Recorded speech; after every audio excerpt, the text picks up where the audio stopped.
Thank you for joining us here at the World Prosperity Forum. I'm James Taylor. I am president of the Heartland Institute. And getting to the World Prosperity Forum has been quite a process, although not necessarily a lengthy one. Back just a few weeks ago, as reports were trickling out in the media about who would be attending the World Economic Forum in Davos, what themes they would be emphasizing, what impact they were hoping to achieve in the world, several of us at the Heartland Institute and among our friends with other organizations began thinking, what can we do to give a competing alternate vision?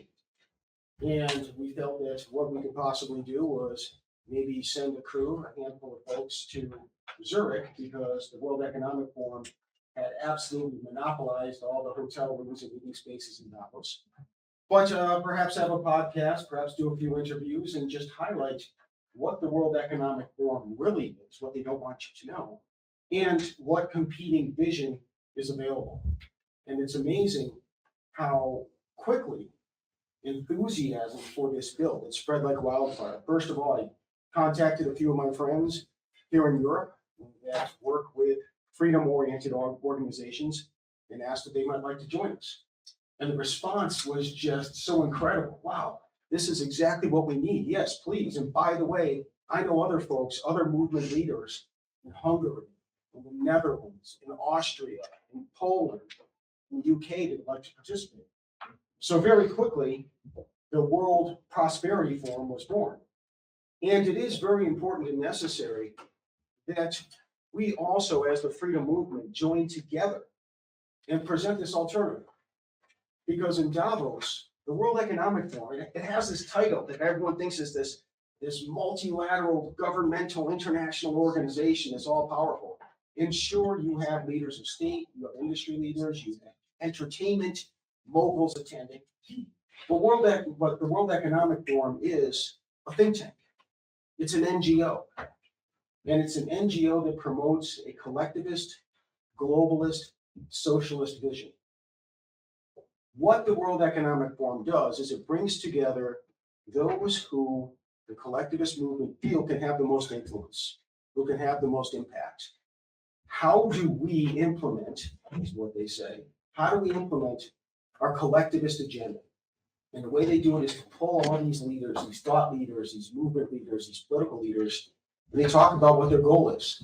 Some of you may have seen, although not recently because they took the video down, but the World Economic Forum, when they posted their video, you'll own nothing and you will be happy.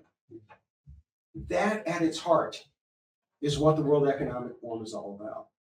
That at its heart is what the collectivist, globalist, what they like to call democratic socialism, no, it's socialism.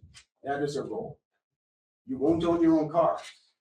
You'll have to get an Uber, you'll have to do some ride share, or in their ultimate vision, you just have mass transportation and bicycles.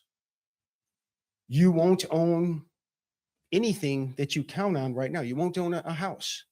The American dream, and I imagine it's not just in America, is to own your own home, have your own backyard, be the master of your domain, not worry about someone pounding upstairs or blasting their stereo at your space. No, that is to be fought against, according to the World Economic Forum. According to the figures that you see in the news this week in Davos, that's what they're pushing for. They want to take away our freedoms. They want a collectivist, top-down, government-centered society. The reason why there's been such enormous energy and enthusiasm for an alternative, for the World Prosperity Forum, that emerged just from an idea for just a small gathering into actually this forum that we're having today and that we hope to have year after year. The reason why the enthusiasm has been so strong in Central Europe and Eastern Europe especially is because these are nations and peoples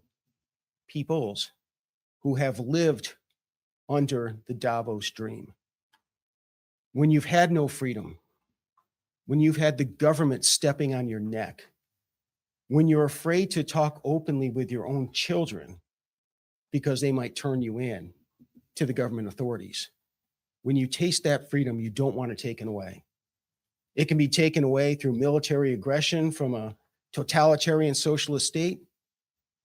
It can be taken away by internal forces who seek to transform society as the globalists doing Davos, without a military conflict, but one day you wake up, little by little, these freedoms have been taken away. One day you wake up and you realize you're right back behind the Iron Curtain. We in the West, we thought that we won the Cold War. In a sense we did, but in a sense we didn't. Because many of the forces here in the West that should be enjoying and promoting and spreading the benefits of freedom and prosperity are working to implement their collectivist socialist vision. And in its fullest expression, in its inevitable expression, socialism, the socialist ideology, does turn into totalitarian socialism. We don't have freedoms under that system. Here at the World Prosperity Forum, you're going to hear from many speakers, many different topics, many different points of view, but ultimately people who love freedom, who want to promote economic prosperity and not a state-sponsored governance culture. Our next speaker, Vaclav Klaus, is the president of the Czech Republic, emerged from Czechoslovakia, a communist nation, a communist-dominated nation that answered to their Soviet masters. If you ever go to Prague, and I urge everyone here to do so, it's a wonderful city. But my favorite part about Prague is they have the Museum of Communism. It is a building that is set up that documents pre-World War II, through World War II, post-World War II, how Czechoslovakia, now the Czech Republic, now Czechia, how it was dominated by these socialist forces that Davos would like to implement again. The human pain and misery, the destruction of the country. Finally, Czechoslovakia and the Czech Republic, Czechia, they threw off their communist overlords. Václav Klaus, as president, was instrumental in that emerging process in building a society that is centered on fundamental human freedoms. It's amazing that today, if you say that you stand for freedom, most of the media, most of the governing class, the elites, look at you with disdain, look at you as a threat. Imagine that. I stand for freedom. You get criticized for it. Václav Klaus has been and continues to be a hero, championing individual freedom, championing prosperity.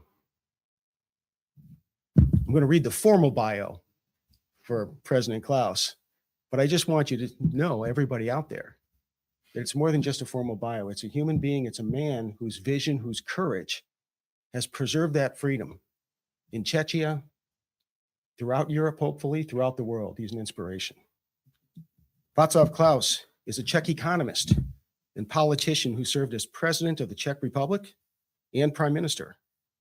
A longstanding advocate for free market economics and national sovereignty, Klaus is known internationally for skepticism of climate change alarmism and European federalism.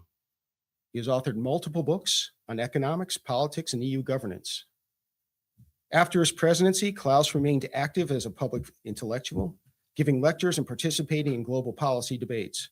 His views challenge mainstream environmental narratives and emphasize economic freedom and skepticism of supranational institutions. It's my pleasure to introduce to you Václav Klaus.